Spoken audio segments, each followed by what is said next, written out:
ये बच्चों की वो दुख है। क्या करें, हमारे पास पैसे नहीं है इतने कि हम पेपर खरीद पाएं।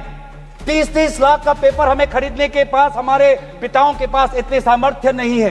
वो दुख है, वो नाराज है, और इसीलिए जब वो दुख से वो लड़ नहीं पाते तो आत्महत्या पर आ पड़ते। और एनसीआरबी में सर, आज देश की ये व्यवस्था, देश की असली ये है कि आज एनसीआरबी में, नेशनल क्राइम रिकॉर्ड्स ब्यूरो में, ये भी एक कारण है कि आत्महत्या हुई क्योंकि वो बच्चा एग्जाम में फेल हुआ। ऐसा भी एक कारण आ गया है।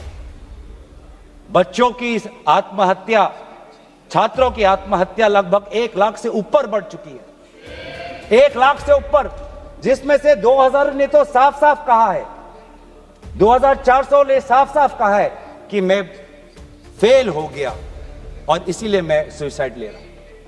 बहुत लोग, बच्चों ने फैमिली, पारिवारिक कारण से, फैमिली रीजन से वो आत्महत्या उन्होंने की। लेकिन इसके पश्चात भी वे युवा आए, वो चाहे गुजरात से हो, वो चाहे महाराष्ट्र से हो, चाहे विदेश से हो, चाहे दक्षिण भारत से हो, महाराष्ट्र से, वो सब आए। और जब वो आए और दिल्ली की गर्मी, दिल्ली के बारिश से जब वो, जो उन्होंने उसमें जो दर्द है, उसमें जो संघर्ष है, उस संघर्ष को याद करते, उस संघर्ष को झेलने में उन्होंने याद किया सावित्री बाई फुले को। वे लड़कियां जो आई थी, ऐसे बहुत लड़कियां थी जिन्होंने रील पे कहा कि मैं अपने माता पिता को बिना बोले में जा रही हूं क्योंकि मुझे लड़ना है।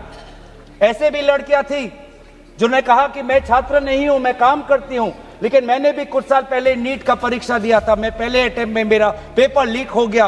कितना मानसिक मेरे पे दबाव बना, मैं खुद समझ सकती हूं। आज अगले पीढ़ी के साथ, जिस समय मैं खड़ी नहीं हो पाई, मैं बाहर नहीं आ पाई, लेकिन आज अगले पीढ़ी के साथ मैं खड़ा होना चाहती हूं, मैं जाऊंगी आज। ये सब वहां पे आए क्यों? क्योंकि उन्होंने इतिहास को याद किया कि जिस प्रकार से सावित्री बाई फुले हो या फातिमा शेख हो, जिस प्रकार से समाज ने उन पर उत्पीड़न किया, लेकिन वो कभी भी अपने बाग से हटे नहीं।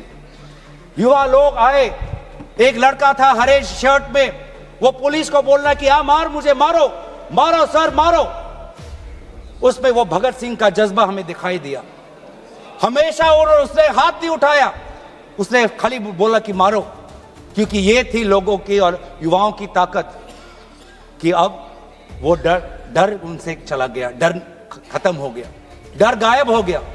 लाठी है, दर्द होगा, रात को सोने में मुश्किल होगी, लेकिन सब लोग कह रहे थे कि कुछ नहीं होता। अगर शिक्षा के लिए, अपने भविष्य के लिए, अगर मुझे 2-3 लाठी भी खानी पड़ेगी तो मैं लाठी खाने जाऊंगा। ऐसे भी लोग थे जो 20 जुलाई के रात को आए। वो 20 जुलाई के सुबह नहीं थे, 7 बजे नहीं थे, 4 बजे दोपहर को नहीं थे, वो रात को 10 बजे आए। क्यों? उनको दुख हुआ। उन्होंने रील में देखा कि किस प्रकार से पुलिस वालों ने बच्चों पर हाथ उठाया और उन्होंने बोला कि चलो मैं भी एक लाठी खाने जाऊंगा। ये है हमारा युवा शक्ति। मैं इस सदन से भारत के युवा समाज को मैं नमन करता हूं, आभार प्रकट करता हूं, शुभकामनाएं मैं देता हूं, धन्यवाद देना चाहता हूं कि आपने हमें दोबारा याद दिलाया कि लोकतंत्र का मतलब क्या है। आपने दोबारा हमें याद दिलाया कि सवाल पूछना आप सबका, हमारा सबका मौलिक अधिकार है। हमने वो भी देखा उस मध्य प्रदेश से आए हुए आदमी को जिसके सर पर खून निकल रहा था। क्योंकि कांटों से भरा हुआ एक डंडा उसके सर पर पड़ा और उसने तब भी वो पीछे नहीं हटा।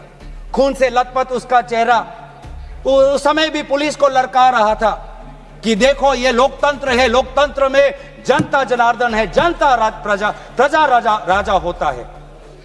ये है वहां की उस ताकत। बहुत लोग कहते हैं कि बहुत से गलत शब्द भी उस सभा में, जंतर मंतर में किए गए।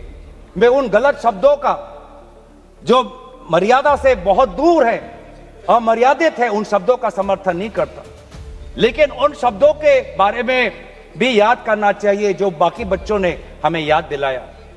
किसी एक बच्चे ने याद दिलाया वसीम बरेली की कविता, जिसमें लिखा है, जो उसूलों पर आंच आए तो टकराना जरूरी है, जिंदा हो तो जिंदा नजर आना जरूरी है।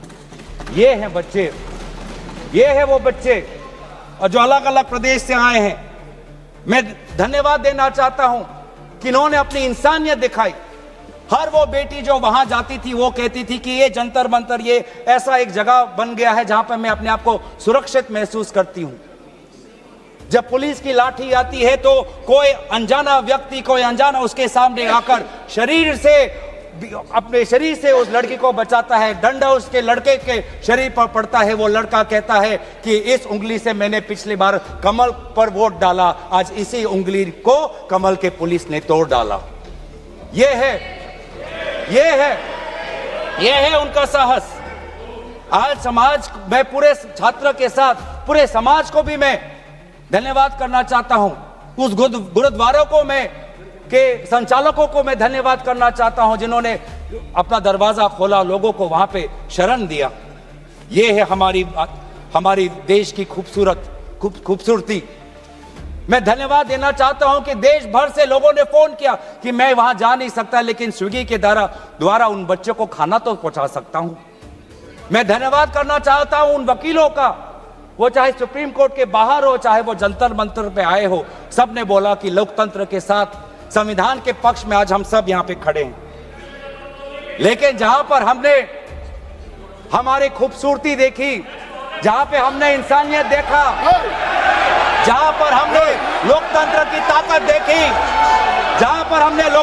ताकत देखी, वहीं पे हमने इस सरकार की क्रूरता भी देखी। हमने देखा आपने किस प्रकार से पैलेट गन का इस्तेमाल किया। हमने देखा किस प्रकार से आपने इलेक्ट्रिक बेटन का इस्तेमाल किया। हमने वो भी नजारा भी देखा कि किस प्रकार से एक पुलिस कर्मचारी ने एक लड़की के गाल पर थप्पड़ मारा। वो एसीपी का नाम भी हमें याद है। उस पुलिस कांस्टेबल का चेहरा भी याद है जिसने अपने डंडे के साथ एक लड़की के प्राइवेट पार्ट पे उसने आक्रमण किया। हमें याद है वो लड़कियां जिन्होंने उनके आंसू निकल रहे थे आंखों से और कह रहे थे कि पुलिस वाले उनको मां बहन की गाली दे रहे थे। हम भूलेंगे नहीं वो बच्चियों जिन्होंने कहा कि मेरे पीठ पे जो कपड़े थे उन कपड़ों को इस पुलिस ने फाड़ दिया। ये है असलियत। और इसीलिए बार बार हम मांग कर रहे हैं कि किसने आदेश दिया। वो आदेश कहां से आया कि पैलेट गन का इस्तेमाल हो? किसने आदेश दिया? किसने आदेश दिया कि आंसू गैस का इस्तेमाल हो? किसने आदेश दिया कि लाठी पैरों पे नहीं, लाठी सर पे पड़नी चाहिए? किसने वो आदेश दिया? और इसीलिए बार बार राहुल गांधी जी ने भी चिट्ठी लिखी है। और आज भी हम देखते हैं कि अब सारी हम बातें कर रहे हैं। आज इस सदन में, इस सत्र में इस विषय पर भाग इसलिए लेना चाहते हैं क्योंकि हम सरकार से जवाब चाहते हैं और विशेष रूप से गृह मंत्री से जवाब चाहते हैं। गृह मंत्री से हम जवाब चाहते हैं। मेरा ये कहना है सर, गृह मंत्री से हम जवाब चाहते हैं। यहाँ पर बैठे हैं सर, आज ये बिल क्यों आया है? ये बिल क्यों आया है? ये बिल क्यों आया है? ये बिल क्यों आया है समझना चाहिए।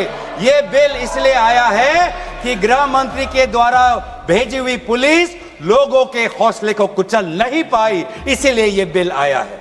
आपने उस धरना को खत्म नहीं कर पाया, इसलिए ये बिल आया है। हमने देखा ना सिर्फ दिल्ली में, बिहार में आपने AK-47 का इस्तेमाल किया। ये नौबत है। हमने इसीलिए मैं लोगों का धन्यवाद करना चाहूंगा और धरना प्रदर्शनकारी के साथ है जिन्होंने एक और हमें बहुत ही खूबसूरत गीत याद दिलाया, दिनकर का। अब जो सिर पर आ पड़े नहीं डरना है, जन्म में है तो 2 बार नहीं मरना है। ये जो लोगों ने आज जो संदेश दिया है लोकतंत्र में, दोबारा उन्होंने आज हमारे ऊर्जा जो दी है, इसके लिए सारे विपक्षी दल, हम भारत के युवा समाज के साथ है, छात्र समाज के साथ है, वे सारे जिन्होंने संघर्ष किया उनके साथ है। और आज भी अब चाहते हैं कि गृह मंत्री आए और सदन के अंदर बोले कि क्यों आपने पुलिस के द्वारा बच्चों पर यह दुर्व्यवहार किया।